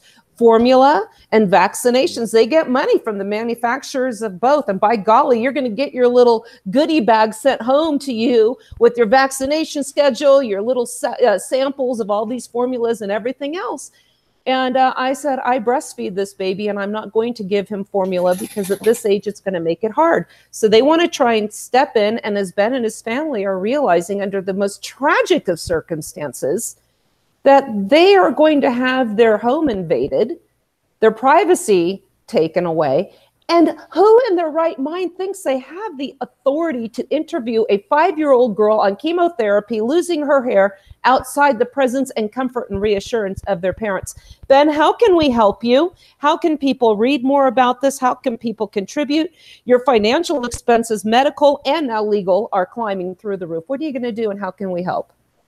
So on our website at defendingutah.org, we have our top link is another interview where we talk about this as well. People can listen to that. And we have the link on the website where you can donate. And that everything that goes there goes to help this. So go check out Defending Utah. Jeff, Mark, do you want to say anything to Ben before we left? I wanted to chime in, and I don't want to. This has nothing to do with Ben. This is my statement entirely. This is not Mark. This is not Suzanne. This is my statement entirely. I want that disclaimer said now. You said earlier that they're well-intentioned. They're just doing their job, Mark. And that guy in that interview from Elmira said they're just doing their job. Oh, do we want to live in a society where they're just doing their job? Unfortunately, back in the 1920s and 1930s, the SS was just doing their job. Just following orders. I mean, come on. History repeating itself. And that's what I wanted to say. And I wanted that disclaimer because none of the other people in here said that. I said that. I compared this situation now in the United States to the Nazis in Germany in the 1920s and 1930s. Now, there's a legit parallel there. And Ben, I'd like to do something that you don't normally do on radio live, but I'd like to take a moment and just pray for you and your daughter, if you don't mind. Thank you. Yeah, that'd be great. Let's pray. Father, we are just coming to you with anxious hearts, and we are grateful that we can even bow our heads even here on live radio and go to the King of Kings and the Lord of Lords. God, you tell us in the book of James that if we lack wisdom to ask, you'll give it abundantly. We pray that you'd give Ben and his wife and his family and the lawyer tremendous amounts of wisdom how to navigate these waters going forward. We pray also, God, for Ben's daughter. That, Lord, we'd hear just good news that the leukemia has been resolved. We thank you that we can do this. We thank you for the freedom that we still have, relative freedom we have to even do this. In Jesus' name, amen. Amen. Well, Ben, please keep us updated on how things are going there. And I will certainly help out over on your page. And I would ask all the listeners, folks, this is how we do create a community here. This is how we build community. We actually come alongside and help each other. These folks need help right now. Jeff's exactly right. This is why I call upon the church to begin to take over these issues within communities, because they don't need the law. All they need is an open door and say, come here, we'll help you. Unfortunately, the church has abdicated its role, and thus you have CPS, who is now just doing its job. Ben, thanks so much for joining us. Thank you. Good to be with you guys. All right, gotcha. Well, guys, there you go. You have a perfect example of a government that has gotten too big and too powerful. You don't want this kind of government. You do not want what Ben and his wife and family are going through right now. You don't want that. And the only way we're going to stop that is to actually stop it. As we've been talking throughout the show here today, these are philosophical issues at one level. They're also action issues. You have to begin to organize. You have to begin to learn. You have to begin to know how to make a good argument for Jeffersonian principles to say governments derive their just power from the consent of the government. You have to know what that means in a federation or a confederation. We don't have that now, because I'll bet you, Suzanne and Jeff, I'll bet you $1 million everybody listening to this program right now does not consent to what's happening to Ben and his wife. But it can happen to you if we don't stop this. Folks, the strategy has to change. It has to. I mean, if we keep pursuing a feudal strategy, guess what you're going to end up with? A feudal strategy, and not the outcome you think is happening when the progressive left continues its march using organizations like CPS that Ben and his wife are tied up in right now. Folks, it's necessary for us to be as committed to our ideals, but beyond just intellectual commitment, willing to sacrifice for those, willing to slay sacred cows in our lives that tie us or keep us connected to this extremely unhealthy, wicked, and perhaps evil system that has emerged here in the 21st century. If you can't break that paradigm in your mind about this government, then you're not going to be an effective soldier. You're not. You're just going to always be hearkening back to a nostalgic period that you believe was around in the late 1700s, early 1800s. You're just going to keep saying things like, we got to take back, we got to restore the Constitution. All these what seem to be good rhetorical tools, but are totally ineffective in stopping anything while the left continues its march. I want to just leave you with this idea, and Suzanne, I'll turn the mic over to you here for the last few minutes here, but it's something I said throughout the show. The Marxist ideology, they're living it out, from each according to his ability to each according to his needs. If we truly want to honor all the blood that was shed at Brandywine, at Lexington, at New York, at Boston, at Yorktown, at Philadelphia, on and on and on. If we want to honor that sacrifice, then we have to learn the words that started the whole thing. That to secure these rights, these unalienable rights, governments are instituted amongst men, deriving their just powers from the consent of the governed. As much as you can consent into something, you can unconsent as well. I don't consent to Washington, D.C. I don't consent to the system of government that came out of the United States Constitution. I don't consent to any of it. I want to decouple. I want to remove my consent. Folks, they're for each according to his ability, to each according to his needs. That's their ideology. It's been winning for generations now. It's time for Jeffersonian ideas to reemerge, and that takes you as committed to this as they are to their ideology. And this is really what we have to get people to understand. This whole government we entrust to keep itself in check. Jeff loves to talk Patrick Henry on his shows. I love when he interjects it in ours as well. He smelled a rat. He knew that this new government was going to eventually become sovereign and overturn the very states and take away the power of the very states that not only delegated its authority to it, but that what they reserved to themselves. And when you mentioned that we don't consent to this, if we want to challenge this, the Supreme Court has already said we don't have standing to challenge these issues as taxpayers or citizen status. So not only did the states create this government, but now the government itself has determined that we don't, as individuals, have the ability to challenge. Remember now, these rights were remaining with the states and with the people. So the people do have a say, and it's up to us to educate people. Go to Liberty Classroom. People that listen here, you can get a discount. Go to libertyclassroom.com and then hit CRN in the coupon code, and you will get a discount, and a membership will be $49 to you. You can understand where we're coming from. And once you realize that what we say isn't agenda driven, other than liberty for everybody, hopefully it's not too late for people to come around and everybody will benefit.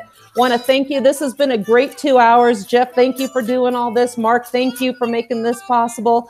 And we'll be back next week. This has been the Mark and Suzanne Show, revolutionizing radio on the Cerberus Radio Network, defending liberty and freedom from the flames of tyranny. God bless you all.